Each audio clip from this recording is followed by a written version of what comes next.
আওয়ামী লীগ সরকারের ১৫ বছরের শাসনামলে হাজার কোটি টাকার বেশি অর্থ আত্মসাৎ, পাচার, বিদ্যুৎ কেন্দ্র বাগিয়ে নেয়া, হত্যাসহ নানা অপকর্মে নীরবে লিপ্ত থাকা শওকত আলী চৌধুরী প্রকাশ, ডিস্কো শওকত এখনও ধরাছোঁয়ার বাহিরে।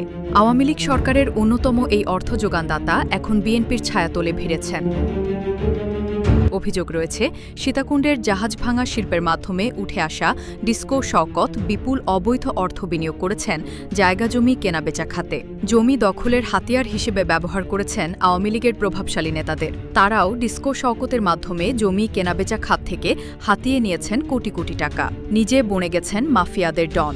টাকার নেশায় পড়ে মানুষ হত্যাতেও পিছিয়ে নেই এই ডিস্কো শওকত। অসংখ্য হত্যার সাইলেন্ট কিলার হিসেবে পরিচিত তিনি। জানা যায়, ডিস্কো শওকতের মালিকানাধীন এসএন কর্পোরেশন শিপব্রেকিং ইয়ার্ডে চলে আসছে নানা অপকর্ম, অনিয়ম আর দুর্নীতি। তিনি ইস্টার্ন ব্যাংক পিএলসির চেয়ারম্যান, পাশাপাশি ফিনলে প্রপার্টিজের পরিচালক ও অংশীদার। তবে একসময় আওয়ামী লীগের নেতাদের সাথে তাল মিলিয়ে চললেও সরকার পরিবর্তনের পর নিজের ভোলও পাল্টে ফেলেন ডিস্কো শওকত। আসন্ন বাংলাদেশ শিপিং কর্পোরেশন নির্বাচনে অংশ নেয়ার জন্য বিএনপি নেতাদের সাথে সখ্যতা গড়ে তুলেছেন। বিভিন্ন অনুষ্ঠানে গিয়ে বিএনপি নেতা ও সংসদ সদস্যদের সাথে ছবি তুলতে দেখা যাচ্ছে তাকে।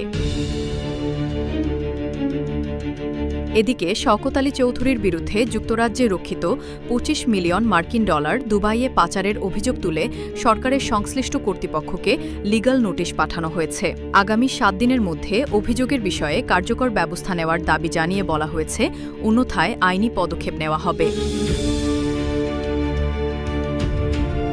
শনিবার ১১ জুলাই সুপ্রিম কোর্টের আইনজীবী AHM রেজওয়ানুল সাঈদ রেজিস্টার্ড ডাকযোগে বাংলাদেশ ব্যাংকের গভর্নর, জাতীয় রাজস্ব বোর্ডের চেয়ারম্যান, বাংলাদেশ ফাইন্যান্সিয়াল ইন্টেলিজেন্স ইউনিটের প্রধানসহ সরকারের সংশ্লিষ্ট ৮ জন উচ্চপদস্থ কর্মকর্তার কাছে এ নোটিশ পাঠান।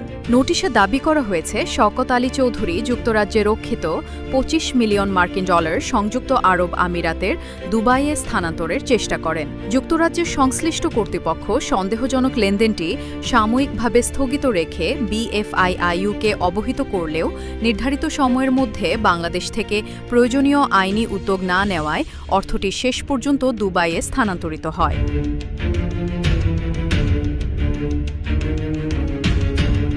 Desk report, C T G today, Chittagong.